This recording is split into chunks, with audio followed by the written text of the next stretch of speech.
Welcome to Talk Cosmos, the show where Sue Rose Minahan and her guests bring you insightful conversations to awaken heart and soul consciousness. Come journey with us exploring the meaningfulness of astrology's energetic cycles and get ready to understand your path in the cosmic roots of the stars.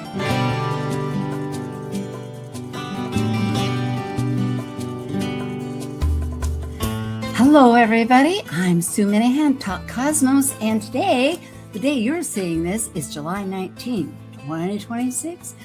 A moment when, for instance, perhaps you remembered your first birthday. When was it going to happen? Well, today is it.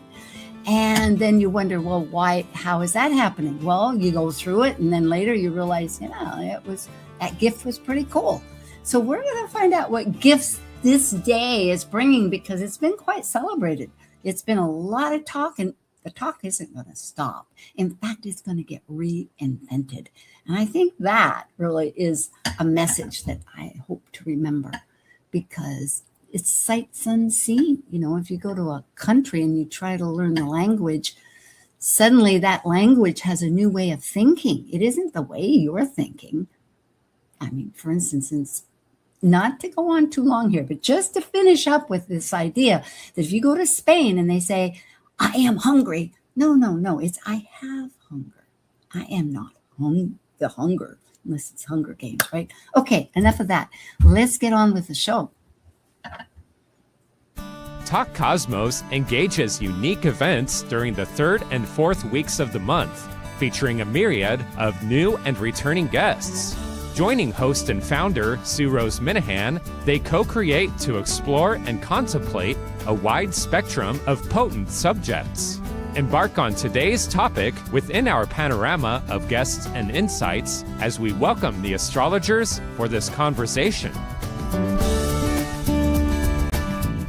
Hi, Rick Levine. It is it's such a treat. You know, it's the first time in the years that I've known you that I actually get undivided time to listen and to talk with you. And I'm looking forward to it. Okay, me too.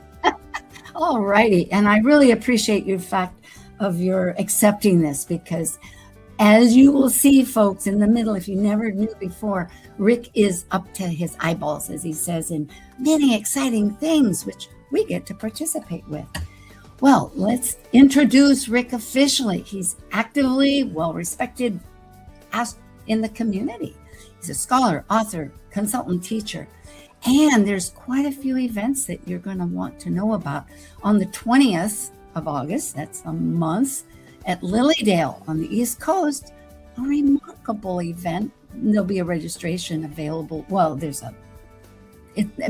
midway in this talk, we review this a little more.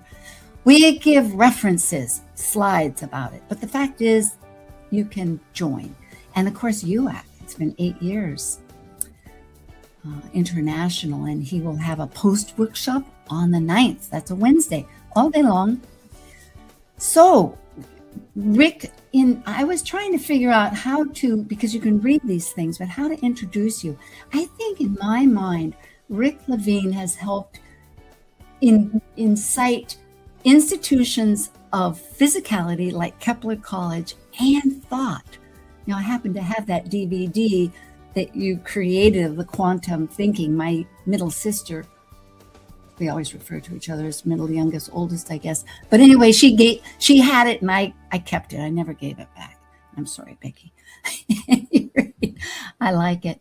So today I look forward to more thoughts of we'll all be inspired, because that's what this really business is, with this amazing Barbault basket that has been kind of tossed about throughout the community, especially leading up to today on Sunday when we see this. It's true. And I think astrologers have been talking about this for a long time.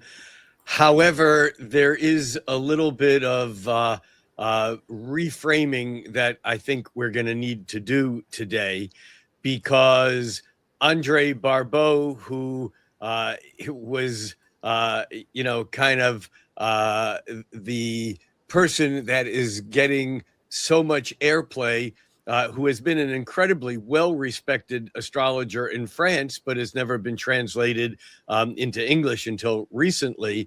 But what's most important is that Barbault, who has been given all this credit for naming and for creating this event, did neither. And this is the kind of, the Barbault basket bull that is kind of propagated, because Barbault did contribute, I mean, immensely to what's our understanding of what's going on right now. But he never, ever talked about a configuration of the Uranus-Pluto trine with Neptune at the midpoint and Jupiter in opposition. Actually, the name came from an Albanian astrologer. I don't know where he's from originally, but S.J. Anderson gave it the name, the Barbault basket. And but Barbault never called it that, because Barbault's contribution to astrology was his interest in seeing planetary movement as cycles, not as events. And he was primarily initially interested in the Saturn-Neptune cycle, not the conjunction at 0 degrees of Aries, like so many of us have been concerned about, which, as most of us know, occurred back on February 20th of this year, at a point in the zodiac that's 0 degrees of Aries, that is important enough that in Uranian astrology, it's mapped as a personal point in everyone's chart, just as significant as the ascendant or the midheaven. It's called the Aries point. Mundane astrologers know it as the world point. But the thing to understand here is that what Barbault discovered, and to say this is going to sound trite, but remember, Barbault did this research when he was 15 years old, and he basically did not have an ephemeris to go and look at planetary cycles back 100 or 200 or 500 years. There were no computers. And so it was an entirely different world. And he was intrigued at what might have happened at the conjunction of the Saturn-Neptune cycle that may have play at what was happening at the opposition.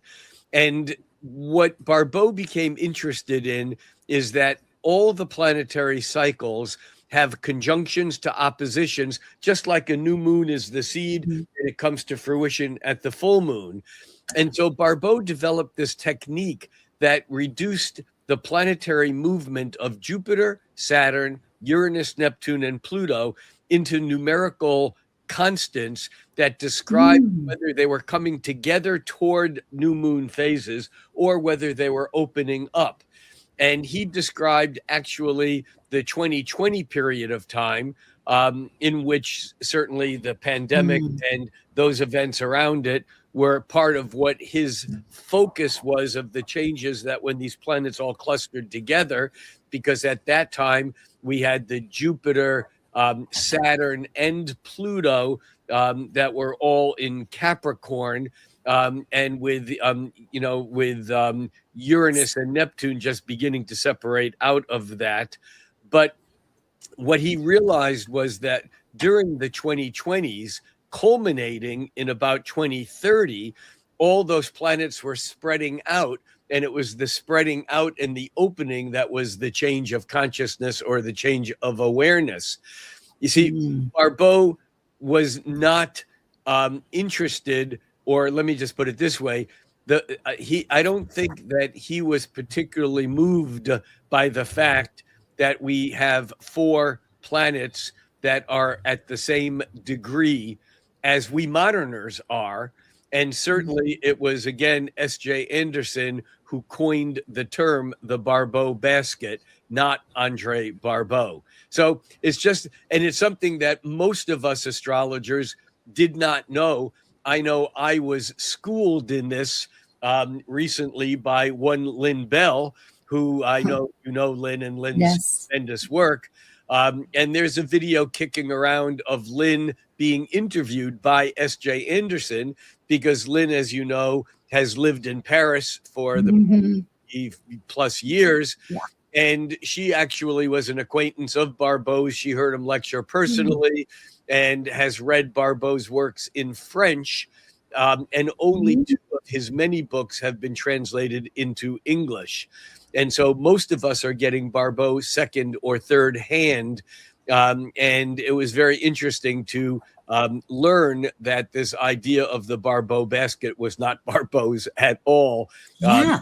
Obviously, he's got some transits going. I like this, Rick, because this really centers exactly into some of the themes I was thinking about. Because to me, too, the cycles and the repetitions, the phases between planets, this is crucial. And we do kind of always try to measure things on our terms. It's like bringing it down to our human facility to be able to understand something. But the very fact, if I might just add here, that it was old and then coined new is really, in a sense, indicative of what this whole energy, however we want to understand the roots of it, are going to evolve. Right. And from Barbault's perspective, the key event was not July at the perfection of the Neptune-Uranus sextile, or the Uranus-Pluto trine, or the Jupiter Neptune trine, or the Jupiter-Uranus opposition, or the Jupiter sextile to Uranus, all of which are happening simultaneously within a few days of one another. And then, of course, on the 19th, the moon swings to 4 degrees of Libra and aspects all of those points, making 5 points on a 6-pointed star. But to Barbault, the event that he said was going to change everything, the most important thing of the 21st century, was the fact that these planets were spreading combined with the Saturn-Neptune conjunction. Yes. That, to him, was the event. And most of us astrologers are already so far, we're done with the Saturn-Neptune. We're on these trines and sextiles. I'm saying most people, because if we look back at the Saturn-Neptune conjunctions, it's not until a year or 2 or 3 or 5 after the conjunction that we really begin to understand the importance of what it is that went on.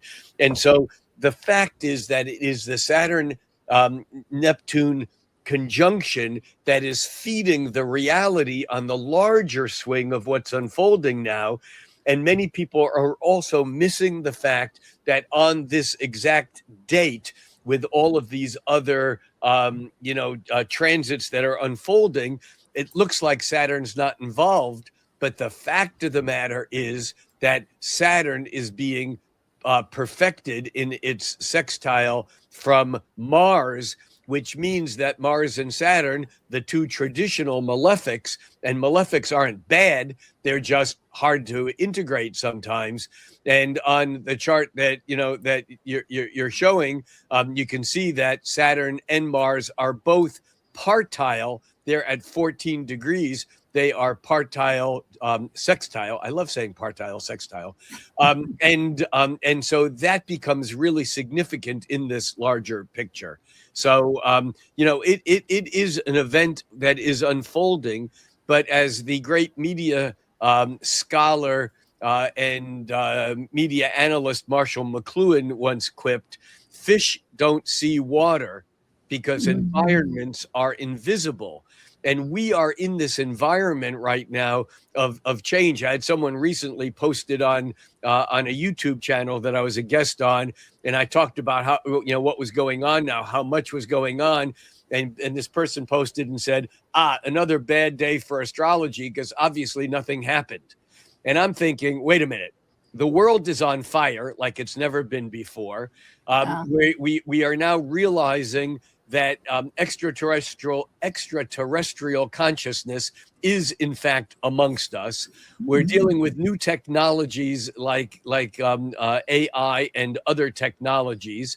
We are in fact confronted by the fact that the power structure on the planet are basically humans that are practicing ancient rites that are dealing with infant, traditional, ritualistic killings and drinking blood. And this is who's ruling the planet. And you say there's nothing going on. Oh, my God.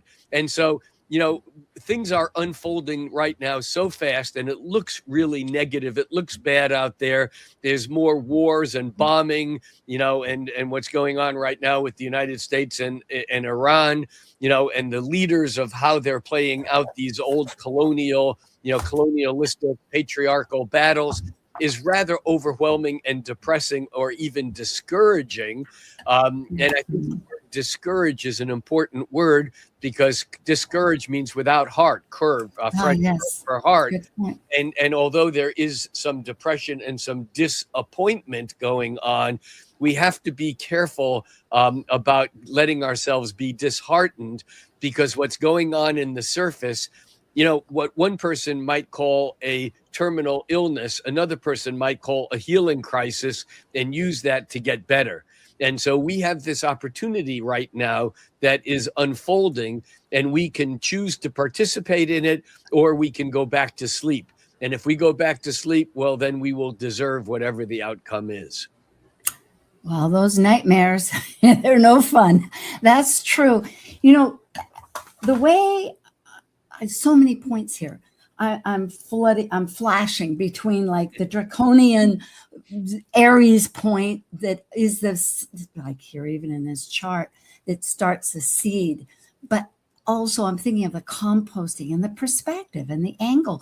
And then I'm thinking that makes all the difference, as you're saying. But the other thing too is that I was just remembering we're all water, same as Earth. 3/4 or 70, 72%, whatever it is. Whoever named the planet Earth, how come they didn't name the planet water? Why?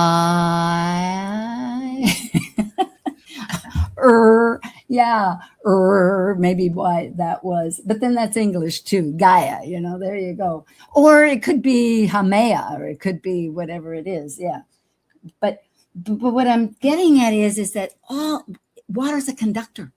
And thinking of the sleep process and the awake process, personally, I think the magic of all this cycles, which, yes, back at 2020, when actually Saturn and Pluto were conjunct on the 12th of January with Ceres, exactly at 22 degrees. And right, which was the day, incidentally, that what was then called the Wuhan virus, that was the day of the first mortality that was recognized from that. And it was also the day that the genome was announced. So that was the exact day of that Saturn-Pluto conjunction. And let's not forget that Saturn-Pluto has been involved periodically for great plagues, including the bubonic plague in Europe, including the dancing plague, in Italy.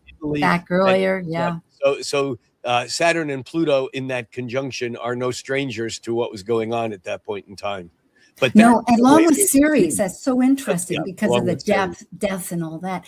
And because compost, if you stopped and looked at it, I think of a leaf, just as it kind of crumbles and falls or whatever you want to look at as an analogy of crumbling. It isn't a pretty picture, but later, it becomes a soil and it activates and the seed grows from it and etc. So I think a lot of this has to do, besides the idea of water being a conductor, that these vibrations with the energies of Uranus in Gemini and Aquarius in, the air sign of you mean Pluto in Aquarius? Thank you. Yes. Meaning that the change happening, evolution happens whether we're awake or not, because that is life. Life is this constant adjustment, I was just looking that there's salamanders down in the bottom of the sea that don't have eyeballs. Well, and then of course the ones up here do, because they didn't have the light and they didn't need it, or else maybe that's how they happen. And then as they grew to the light, they needed the eyeballs. So in other words, the change happens and we adjust to it. I think we will all participate one way or the other. Now, that doesn't mean that we cooperate with it. Some people are going to not cooperate, but it does mean that we're on a trajectory that is pushing.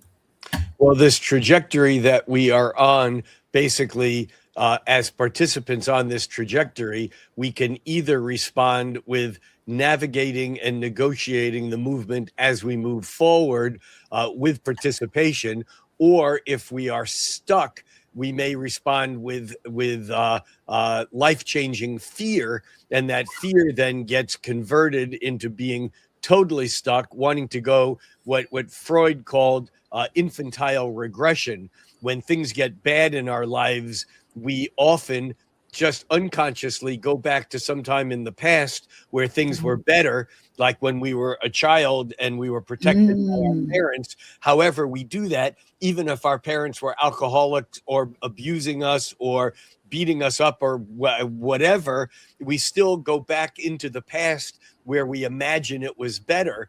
And in a way, I believe this is the psychological origin behind the concept of Make America Great Again, without making any judgments on people who have, tried to do the best that they can to figure out how to navigate or negotiate the changes that are going on. But obviously, going back to some past that never existed is done out of fear of what might be in the future, and a lot of that becomes a result of being conditioned into thinking that if you're if you have something, that's taking something away from me. If you're happy, that means I'm less happy. Things are finite. That's right. And so, and this is all goes back to an economist named Thomas Malthus, and Malthusian economics basically is what drove colonialism for centuries. And the idea was that the earth is a finite place. And therefore, at some point in time, we're going to run out of resources. There's not going to be enough for you and me. So I'm going to make sure that I got mine. And that is really what the fear-based economy is all about. And we're seeing the last holdouts to that. And I think it's really, unfortunately, too early to tell whether evolution will move us forward into a higher state, or like certain species along the way, it'll say, nope, this one didn't work.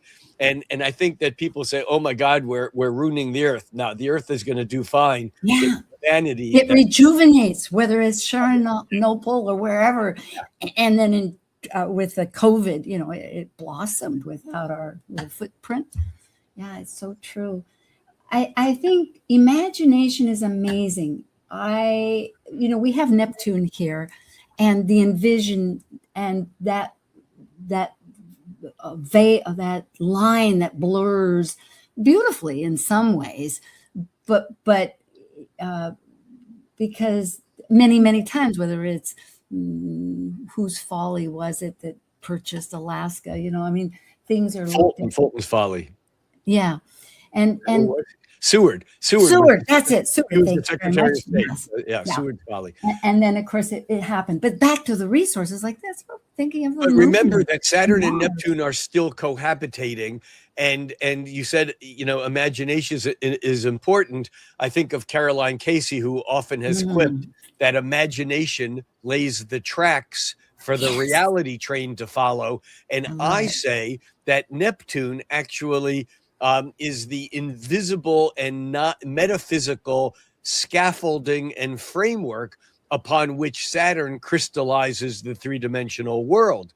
And so as we're seeing Saturn in this chart, 10 degrees now away from Neptune, separating from Neptune, as Saturn is moving away from Neptune, we're getting the opportunity or the chance to allow the old myths and dreams to fall away. The things that we thought were real are not. And now we get to imagine the new dream, but we have to do the hard Saturnian work to bring that dream into reality.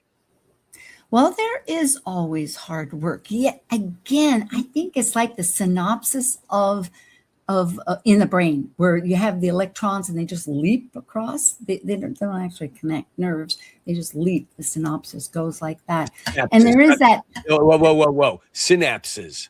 synapses. Yeah, Did a I say it synopsis right? is a summary of synapses. Oh, okay. Thank you. Is what one thing And is that every nerve has an axon and a dendrite, and the yes, axon takes it away from the center, sends the electrical impulse down until it gets to a dendrite, and then there's a synapse that has to jump that spark to get to the next axon to send it down the next row. So yeah, the synapses are certainly connecting and sparking. that's right. And really effectively, we're in this world of waves and particles and whatnot. But it is where the leaps are intuitive and the bold must jump, or fear sometimes makes a person jump anyway. If something's running after them, whatever the way it goes, is that there's a new sense of eruption happening. It's though the fear. I mean, when fear is logical, if it's raining or storming out terribly or getting cold, and you have a fear that if you don't have enough food, you won't survive the winter. These are real fears that drive us into places of survival. But if you have a kind of just like a free floating fear of the future, or a free floating fear of anyone who has a different God than you do, or who has a different color skin than you do, or has a different orientation towards how they find pleasure or intimacy in life than you do, those fears actually get in the way of growth. And so those fears become, I think, totally counterproductive. They're And that's controlling. fighting, or at least facing at this very, very, very delicate time in our evolution. I'm glad you brought that up, because that was the missing word that I was trying to link in, and that's a sense of control. That really, because of these leaps and need to move forward, and just willingness and all the factors with the air signs and the fire, the instinct, the idea of going through our body anyway. I have so many thoughts there, but the point being that it's control. And what can we control? And I think that's an evolved part of all of this, is not that I'm alone saying it, but as humanity's consciousness begins to shift, we begin to work more on the trust. And what can we trust? But we trust within. We trust that if nothing else, we know how to manage a circumstance. If one's that we can make a decision. There's so many factors. Well, I think control is an illusion.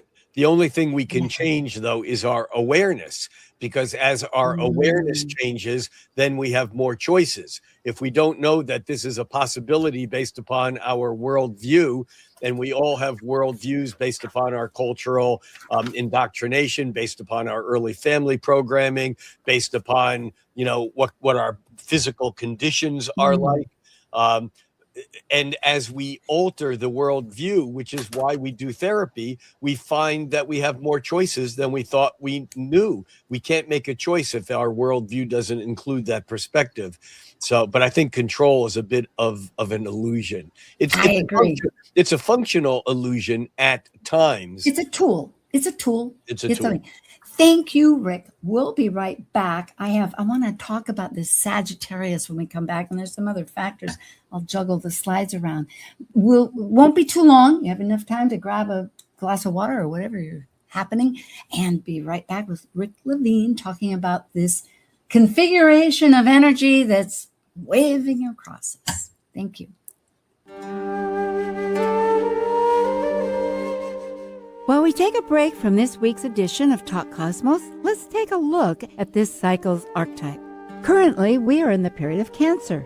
By leaving a cycle based on connecting mental communication to the external, the energy of Cancer involves emotions, which create our personal story through our emotional associations and attachments.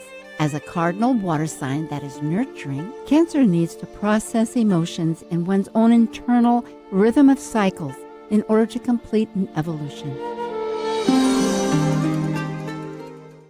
Talk Cosmos ignites insightful conversations to awaken heart and soul consciousness with hour-long programs every Sunday at 1 p.m. Pacific on KKNW. Also available to watch live on the Talk Cosmos YouTube channel and Facebook page. While you're there, make sure you click their like and subscribe buttons so you get the full Talk Cosmos experience.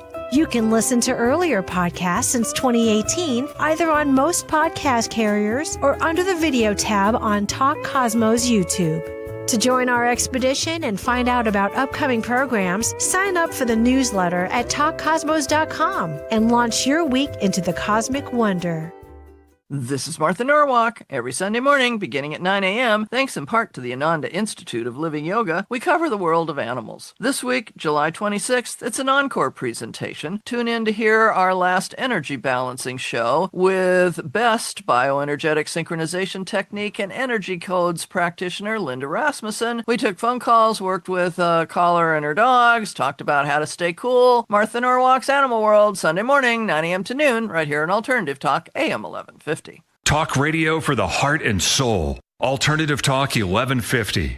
Hi, everybody. In fact, I'm going to juggle these around for a moment because we've got tons I want to do. We have Rick Levine. Has his YouTube, Patreon, and his site is Rick Levine Astrologer.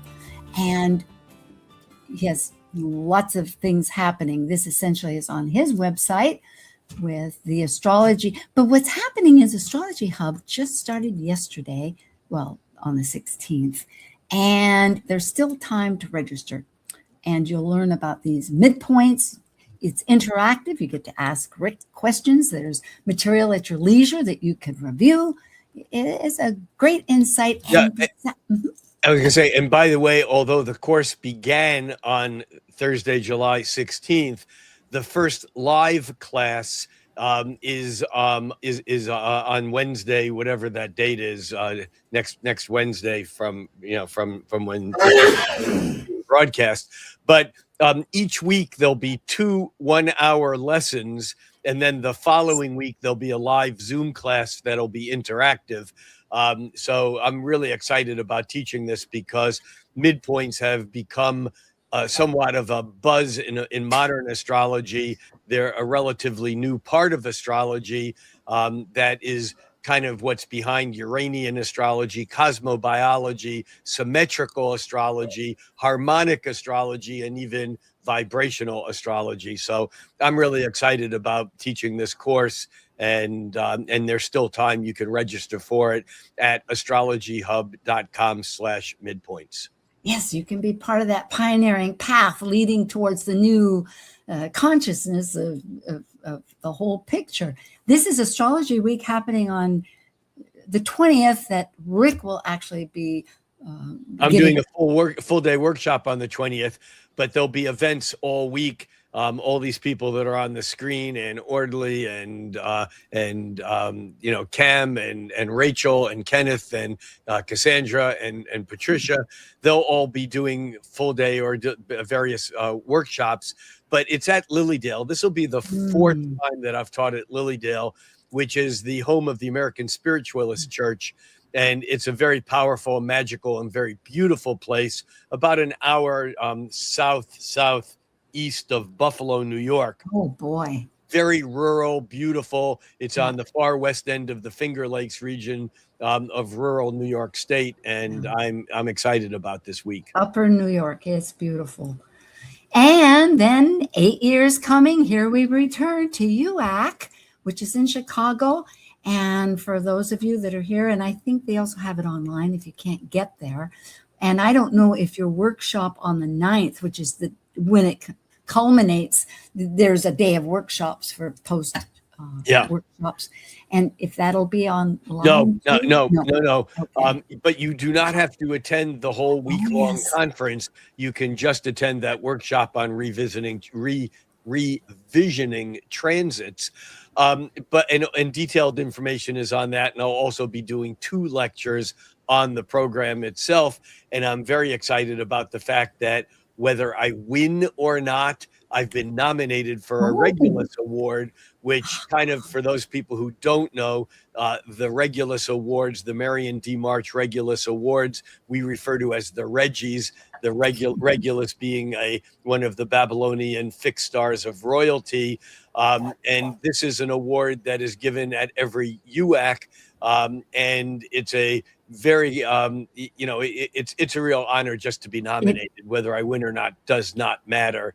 And so at the final banquet, on the last night of UAC, when they have the ceremony and the awards banquet, there are 5 different classifications for like public service or research. And I've been nominated as one of the 5 people in the category of theory and understanding of astrology. Oh, exciting. And Congratulations. So I'm excited about pleased. UAC, and I'm really looking forward to it. There'll be over 1,500 astrologers there. The community, it is really an experience. Yeah. And I call UAC the grandmother of all astrology conferences. It's only held every 3 to 6, 7, 8 years. It depends on, it takes a tremendous amount of work it's sponsored by the nonprofit organizations. It's international. There'll be like over 150 speakers from probably 30, 40 different countries. And it's going to be an exciting week. Chicago, the Marriott downtown on Miracle Mile, right on the lake. Huge place. Yes, indeed. It's exciting. It's like going right into life. I mean, the cosmos. Well, once again, not every Friday, pardon me, Sue, but the first Friday of the month, I believe, for many years, used to be with Jeff Jower, now Rick holds the mantle himself. And on this, you need to check with Soul Food to see if it's happening or not, because although I try to do it every month, I've been traveling a bit internationally. And so you need to check to make sure. I won't be there the first Friday of August, but then I'm going to be out of the country for a few months. So it's not every month as it used to be. It's only on certain months. So you need to check. Even more exciting. Very good. All right. And for myself, every week we have an event, and there's a few here that you might notice if you haven't gone to the website, to the YouTube, and about Jupiter, of course, with Kay Taylor, and the summer solstice with, which is quite fascinating to listen to vibrational astrology with their viewpoint and ability to be able to look at what patterns are going to be prominent through the season. So that's fun. Well, okay, I'm jumping ahead because this is one that I don't want to go into right now. If I can manage to get back, Sue. Yeah. Okay. Here we go. Nope. I want to go one more before that. What about, because there's various things to talk about, but it was brought up about Sagittarius. If you have anything between 4 and 6, I happen to have Chiron at 5 degrees. You might too, because we're at the same time. No, actually, my Chiron is at 9 degrees of Sagittarius. But it's not just a planet at 4 to 6. If you have a planet at 2, 3, 4, 5, 6, 7, anywhere in there, that's going to be that missing point on that 6-pointed star. And, it doesn't necessarily mean that there's going to be some event that day. No, it's just an energy, a coalition, I think. But what it means, I believe, is that the more awareness that you can have about what you're doing in your life and where you're going, the more integrity you can focus into your actions, the better you will be and the better everyone around you will be, which means the better off that the entire planet will be. And so, yes, if you have a planet at 4 degrees or give or take a few degrees of Sagittarius, that's great. But for that matter, if you have any planets at 4 degrees of any sign, give or take a few degrees, this is an important period of time. And even if you don't, it's still an important period of time because the general zeitgeist, the consciousness of the planet, of humanity itself, is being impacted by these energies. Very true. Not to isolate people, because it could be a relationship. It could be so many different ways it interacts. But it was an interesting point that brought out and well expressed. Not to focus on this chart a lot anymore because there's other things to look at, but for awareness, I like that concept, of course, is just to realize that it's a multitude of these patterns. In fact, Uranus, which has been, it's nothing new, ever just shortly after it entered Gemini on the 26th of April, in May, it started to square the nodes, as each, they kind of met together in June, and now they're spreading out a little bit because at the end of the month, before the end of the month, the nodes go into Leo and Aquarius, which again will shift how we our perspectives. But the fact is that Uranus, which is immediate, today, now, happening, there's so many ways we've explained it, but it's things happen immediately because they need to. Maybe that's the one. Yeah, no, I think that's true. We're right. I mean, we're recording this on the 17th, but on the 15th, Uranus made its exact sextile with Neptune, and then on the 17th, Uranus makes its exact trine with Pluto, and on the 21st, Jupiter makes its exact sextile with Uranus. And so Uranus is certainly highly activated now. And I would mention that at the previous Uranus-Pluto trine, which was in 1921, active 21, 22, 23 unfolding during that period of time, that there were many things going on, but two things that I think are particularly relevant now, understanding that was a closing trine heading toward the Uranus-Pluto conjunction in the mid-60s, and now we're at an opening trine taking the seed of what occurred in the 60s and now bringing that into outward manifestation after the grinding square of the old and the new, as we had the Uranus-Pluto squares in 2012 to 2015. But I think the important thing here, looking back at 1921, first of all, is just understanding this was the Roaring 20s. And to understand that it was in 1921 that Niels Bohr founded the Physics Institute in Copenhagen, that I had the pleasure of giving a keynote talk at the Danish Astrology Conference last year, talking about quantum astrology, quantum physics, right around the corner from where the Institute of Physics was set up. But the thing that occurred there was this breakthrough in consciousness that had to do with complementarity, particle and wave, and the fact that we don't see everything.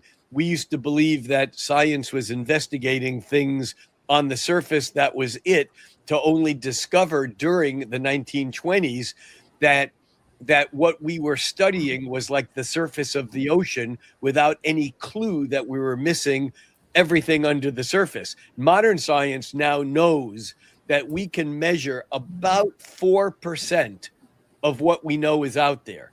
The rest is a combination of dark energy and dark matter.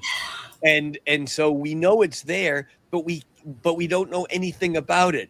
And you want to know how crazy this is? It would be like going into a room with 100 people saying, all right, I need to make a decision that impacts all of us. I'm going to take a poll of the 100 people, but I'm only going to ask 4 of you because that's 4%. And then I'm going to make my sense of what's going on in reality based upon this 4% perception. And that's how much we know about what's going on out there. I believe that this change that we're going through is going to awaken us to a greater portion of the universe than we ever knew. And it will ultimately, historically, looked back at as a greater change of awareness than the shift from Newtonian to quantum physics that occurred in the 20th century. I agree with you. I totally do. And it's a matter of trying to express just what one even begins to think could be those rivers of change. And I love just the fact of, just like you began with the history of it, and then like every change. Well, I don't want to go back into that, but I'm trying to just say that it builds on each other like layers, like Tesla and Edison. Tesla started it all. They had this war, and then finally Edison was the one that did it. But we use it. We that's our life. This is. I'm going to flash You mean back Tesla to was this. the one that did it, not Edison. You said that backwards. Okay, thank you. Yeah. And I do appreciate. People don't even realize that.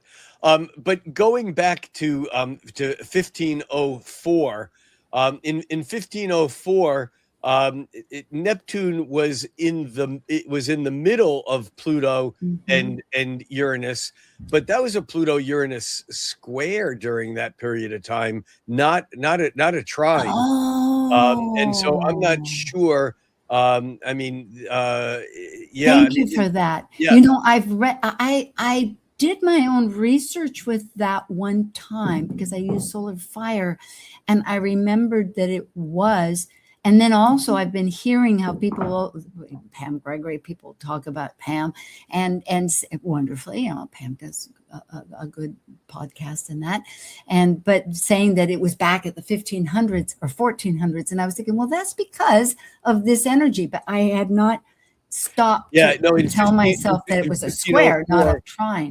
In 1504, Pluto, well, it wasn't even an exact square. It was the exact square was earlier than that, because the closer exact square was in the Uranus Pluto was in the 1490s. Actually, in 1500, January of 1500, there was an exact square between Uranus and Pluto, and there was a Saturn-Neptune trine, but it's still not like the perfected thing that we have going on now. I don't know of another time. And, and even going back into, actually, interestingly enough, and this is kind of crazy, I've been recently working with, in my midpoint course, the chart of Angela Davis, who is a revolutionary, Black Panthers. Yeah, and ended up being a professor of philosophy and doing work with integration of excluded peoples by either race or gender or nationality, whatever. But she was born in 1944, and in 1944 we actually had that. There was a Uranus-Neptune trine with Pluto at the midpoint, and it wasn't quite as close. I mean, interestingly enough, Angela Davis has Uranus at 4 degrees of Gemini. She's having her Uranus return like right now, with Neptune, in her natal chart at 4 Libra. And so it's really crazy. There are renditions of the changes that were going on, and this was like at the, height of World War II. But I've never seen something as close as this, with Uranus and Pluto trine with Neptune at the midpoint, and obviously Jupiter coming into it does make this rather extraordinary, especially so close to being on the heels of the Saturn Neptune conjunction at 0 Aries. That's what turns this into something completely different. Yeah, it does add extras. Thank you for clarifying that about that one fact. That's good. With delete is my favorite word to say about things. Or reconfigure. Yeah. Before, let's see. Oh, and that little lick that I said, give me time, but not 30 days. That's an old vaudeville line that this musician I was with for years would say, because he had, and the point was I thought, this is because when we talk about these cycles, it is this enormous accordion of planetary cycles, as we mentioned, with whether it was 2020 beginning or the end, or whether it was February 20 or back 6,400 years, or however else, with the different cycles that are as part of it. And so really what we're doing is this reconfiguration, understanding of time. So the old line of give me time, but not 30 days. In other words, don't put me in jail for those that may not catch it. Or then there's Albert Einstein's quote, time is an illusion, albeit a very persistent one.